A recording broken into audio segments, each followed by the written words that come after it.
Muy buenas tardes, amigos televidentes. Bienvenidos otra vez a su programa Actualidad Fiscal, Tecnológica y Financiera. En la tarde de hoy tenemos la participación especial del licenciado Iván López, quien es contador público autorizado.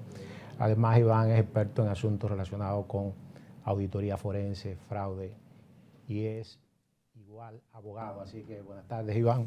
¿Cómo estás? Hermano Nicolás, gracias por la invitación. Es realmente un gran privilegio poder estar contigo y también con toda tu teleaudiencia. Gracias. Iván, quisimos que luego de muchísimos intentos estuviera con nosotros compartiendo parte de los temas que tú como experto, tanto en las áreas de contabilidad como el derecho, dominas. En este caso, Iván, tú sabes que tenemos en la palestra pública un tema que está caliente y es todo lo relacionado con las auditorías que ha estado publicando la Contraloría General de la República. Hay algunas voces, algunos expertos, abogados inclusive, que establecen, Iván, que esas auditorías son ilegales. De tu punto de vista, ¿cómo entiendes tú que son estas auditorías dentro de lo que es el marco y las facultades que le establece tanto la Constitución como la Ley 1007? Bueno, yo creo, Nicolás, que este es un tema bien interesante y qué bueno que tú lo colocas en tu programa, en un programa bien visto, porque en los últimos días hemos tenido muchos comentarios con respecto a la facultad que tiene la Contraloría General de la República de hacer este tipo de trabajo. Lo primero que nosotros tenemos que ver es, yo siempre cuando hablo de este tema, yo digo que hay que enfocarlo desde dos puntos. Desde el punto de vista constitucional legal y desde el punto de vista técnico profesional. Desde el punto de vista constitucional legal, la Constitución de la República, sus artículos 246 y 247, específicamente en el 246, que habla con respecto al tema del control de fiscalización, establecen varios controles de fiscalización. En primer lugar, establece como parte de los controles de fiscalización a el Congreso de la República, a la Contraloría General de la República, que ejerce el control interno, y la Cámara de Cuentas, pero también establece el control social. En este aspecto, con respecto a la Contraloría General de la República, constitucionalmente, ella tiene la facultad de fiscalizar los recursos, el uso, la contribución y el uso de los recursos del Estado a nivel interno. Entonces, constitucionalmente ya tiene esta facultad de realizar las actividades que está realizando, pero también el artículo 247 de la Constitución igualmente establece que la Contraloría es un ente que depende del Poder Ejecutivo, específicamente depende del Presidente de la República, el cual es su jefe, ¿verdad?, inmediato, e igualmente este artículo 247 amplía lo que son las funciones de la Contraloría General de la República, que establece un tema de fiscalización, de evaluación, de control interno a los recursos que manejan, ¿verdad?, las instituciones públicas del Estado. Iván, se dice que esas inspecciones o auditorías realmente fueron autorizadas directamente por el presidente de la República como una manera de garantizar el uso adecuado de los fondos públicos por parte de sus funcionarios. ¿Tiene el presidente la facultad para mandar a hacer estas inspecciones y auditorías? Sí, claro que sí, porque recuérdate, Nicolás, que la Contraloría General de la República es una dependencia del Poder Ejecutivo. O sea, el jefe inmediato del Contralor General de la República es el Presidente de la República. Entonces, a solicitud del Presidente de la República, la Contraloría General puede realizar, ¿verdad?, esos trabajos de auditoría interna. Claro que sí. Es como, por ejemplo, me gusta hacer un poco, ilustrar un poco este tema. Es como cuando tú vas a una empresa. O sea, se supone, a veces las personas creen que por el hecho de tú tener un departamento de auditoría interna, significa que ese departamento o esa función de auditoría no es objetiva e independiente. Independientemente, valga la repetición, de que tú estés dentro de una organización, la función de auditoría, conforme a lo que establece el marco profesional para la práctica de auditoría interna, establece una condición de independencia y objetividad. Independencia y objetividad, ¿por qué? Porque ella depende no de los gerentes. Ella no depende de los que administran la empresa. Ella depende del Consejo de Administración. Exactamente, ella depende del Consejo de Administración. En el caso, ¿verdad?, o el gobierno corporativo, como dicen las instituciones financieras. Exactamente, o del gobierno corporativo, como tú acabas de mencionar. Y en este caso depende específicamente del presidente de la República. Exactamente. Es su jefe jerárquico inmediato. Y como jefe inmediato jerárquico tiene la facultad de indicar y establecer y ordenar también que se realicen auditoría en las instituciones públicas del país. Iván, y entonces en cuanto a lo que son las facultades que le confiere la ley a la Contraloría General de la República, ¿también la ley permite que en este caso la Contraloría haga ese tipo de investigaciones? Sí, es una interesante pregunta, Nicolás, hermano, que tú haces, porque claro que sí, la Constitución de la República y la Ley 1007, que rige la Contraloría General de la República, faculta a la Contraloría a realizar, y qué bueno que tú mencionaste el aspecto de investigación, porque la Contraloría no solamente está facultada para realizar auditorías internas, de control interno, sino que también la Contraloría está facultada para realizar investigaciones. De hecho, recuérdate el caso de un exfuncionario del gobierno donde la Contraloría realizó una investigación y en su investigación ella descubrió ciertas irregularidades que de hecho esas irregularidades a través del informe que emite la Contraloría fueron fueron entregadas a la Procuraduría General de la República, específicamente al PEPCA. Entonces, claro que sí, eso que tú, ¿verdad?, pregunta. La Contraloría tiene esas funciones de auditar, de realizar investigaciones, de hacer evaluaciones. De hecho, es tanta la función, por eso decía al principio, Nicolás, que este tema tenemos que verlo desde dos puntos, el punto jurídico y desde el punto de vista técnico profesional, porque desde el punto de vista jurídico la Contraloría General de la República tiene facultades bien importantes, la facultad de hacer auditorías internas, de velar por el control internos en las instituciones, de velar por el uso, el recaudo, el manejo de esos fondos y del patrimonio público, pero también hay un elemento interesante que la ley 1007 faculta dentro de las funciones que tiene la Contraloría, y es de ella evaluar si los informes financieros o el informe financiero que presenta la contabilidad gubernamental están de acorde a las normas y a los principios que ¿verdad?, que rigen el sector público en nuestro país. Entonces, parte de las funciones que tiene la Contraloría son estas y muchas más también, porque de hecho tiene la capacidad la Contraloría de tener en las instituciones públicas, específicamente instituciones que no tienen que ver con el ámbito financiero, de tener dentro de esas instituciones sus unidades de auditoría para velar por el cumplimiento de los controles y también velar por el cumplimiento del uso y los recursos del Estado.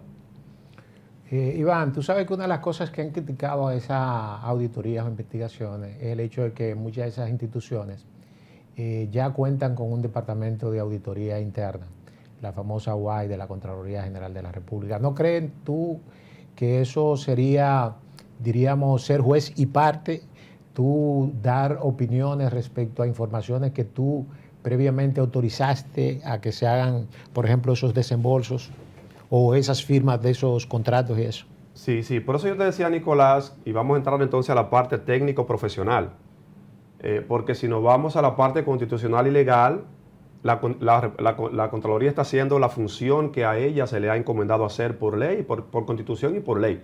Ahora, si nos vamos a ver desde el ángulo técnico-profesional, la Contraloría, con todas las funciones que la ley y la Constitución le eroga, ¿verdad?, le confiere, gracias por aclarar, le confiere, entonces sería, cuando nos vamos a la parte técnico-profesional, ahí la Contraloría estaría jugando un rol de juez y parte. ¿Juez y parte por qué?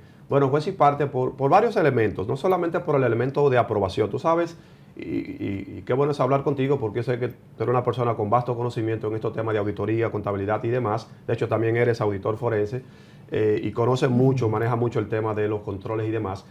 Hay varios elementos interesantes que tenemos que tomar en consideración cuando hablamos de controles. Tú sabes que cuando hablamos de controles, hay elementos que tienen que estar separados. Lo que es la autorización o aprobación, lo que es la custodia, lo que es el registro y demás, tienen que estar separados. Son funciones que no pueden estar mezcladas, porque si tú la mezclas, es como que tú tengas en una empresa una persona que sea encargada de autorizar, ¿verdad?, de aprobar, de firmar, pero también es autorizada para registrar o para realizar compras. Entonces ahí el control se rompe. Estaríamos jugando la parte que tú mencionas de juez y parte.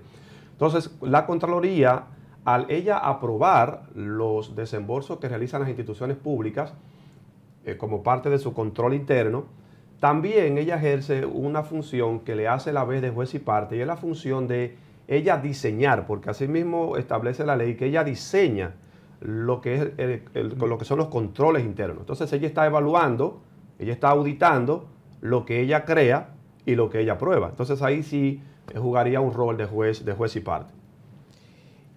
Tú sabes, Iván, que también en la clase profesional, específicamente contadores, se preguntan cómo va a ser que si tienen la mayoría de las instituciones públicas órganos de control interno en esas instituciones, como te mencionaba ahorita la famosa UAI, cómo es que en la mayoría de las instituciones que se han evidenciado irregularidades graves, funcionen esos organismos de auditoría interna.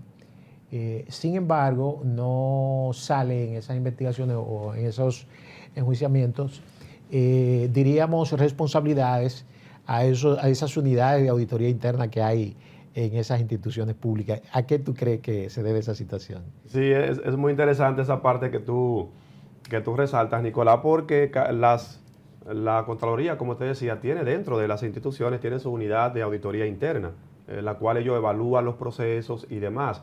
Entonces deberían involucrar también a esos auditores internos que están en esas instituciones, deberían involucrarlo también dentro de esas falencias, ¿verdad? Esas faltas que yo le llamo, yo tuve la oportunidad de leer los 18 informes que la Contraloría emitió, y yo diría que en el 90% de los casos, para mí hay faltas graves.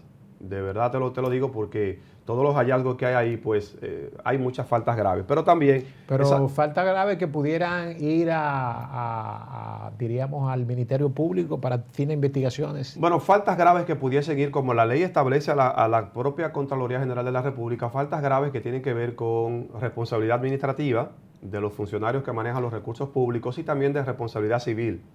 Tú sabes que a diferencia de la Cámara de Cuentas, que la Cámara de Cuentas sí tiene la facultad de determinar faltas administrativas, de responsabilidad administrativa, responsabilidad civil y responsabilidad penal. Es lo único que la Contraloría no puede hacer, la parte penal. Esto ya le corresponde al Ministerio Público. De hecho, la Contraloría tiene el deber de comunicar al Ministerio Público esos hallazgos que ella encuentra en sus auditorías internas y en sus investigaciones también, que puedan dar como al traste a lo que nosotros llamamos en el mundo de la auditoría, algunas banderas rojas que pudiesen llamarnos la atención con un tema de fraude, corrupción y demás. Están en la obligación de ellas reportar a la Procuraduría General de la República para que la Procuraduría General de la República pues amplíe esa investigación. Pero también tiene el llamado de reportar a la Cámara de Cuentas para que entonces la Cámara de Cuentas igualmente pueda profundizar en esa investigación. Entonces, con respecto a esa parte de la pregunta que tú mencionabas, entendemos que sí, entendemos que los auditores actuantes que están en esas unidades de auditorías internas, en esas instituciones que fueron auditadas, también deberían ser llamados a capítulo. Aunque claro, tú, ¿verdad?, como auditor, igual que yo, sabemos de que hay riesgo, hay un riesgo inherente en el proceso de la auditoría como tal. Riesgo de detección, ¿verdad?, de algunos elementos, porque quizás en la parte de la planificación y demás, el proceso que nosotros utilizamos en el proceso de planificación, en el proceso ya del trabajo de campo, quizás, ¿verdad?, cometemos algunos errores ahí humanos que quizás nos hacen no detectar ciertas situaciones. Aunque cuando tú lees los informes, la mayoría de las situaciones, de las irregularidades que están detectadas en esos informes, óyeme, yo diría que yo no sé cómo esos auditores actuantes van a decir que no se dieron cuenta. ¿Por qué? Tú te das cuenta inmediatamente cuando un desembolso, una transacción no contiene los soportes, porque tú estás revisando. Que establece, por ejemplo, la ley 340. Exactamente, que todo fondo que sea erogado tiene que contar con su soporte correspondiente, sus aprobaciones correspondientes. De hecho, la ley 1007 establece, por eso le da la facultad de aprobación a la Contraloría General de la República, porque hasta que la Contraloría General de la República no revisa de que todo eso cumpla con el debido proceso, que tenga los soportes y demás, no puede salir esos fondos de esa institución para hacer el pago o para hacer, ¿verdad?, la transacción que está contemplada a realizar. Sí, es correcto. Mira, Iván, tú sabes que, y ahorita tú mencionabas que realmente la Contraloría, dentro de los ámbito que le confieren tanto la Constitución como la Ley 1007, tiene niveles de independencia en las instituciones donde interactúa. Pero tú sabes que, y tú mencionabas también, lo que es el marco internacional del control interno, COSO, que utilizan la mayoría de los países, tanto a nivel privado como a nivel público. Sin embargo, en nuestro país lo que se ha implementado o ha tratado de implementarse en los últimos 10 años es lo que se llaman las normas básicas de control interno, la famosa NOBASI. ¿Crees tú que la no implementación, diríamos, a esta fecha de ese marco internacional de control interno es lo que ha permitido todas estas situaciones que han dado al traste con todas estas irregularidades que hemos estado observando en las instituciones públicas? Me gustaría que tú no abundaras, pero vamos a hacerlo en el próximo bloque. Volvemos.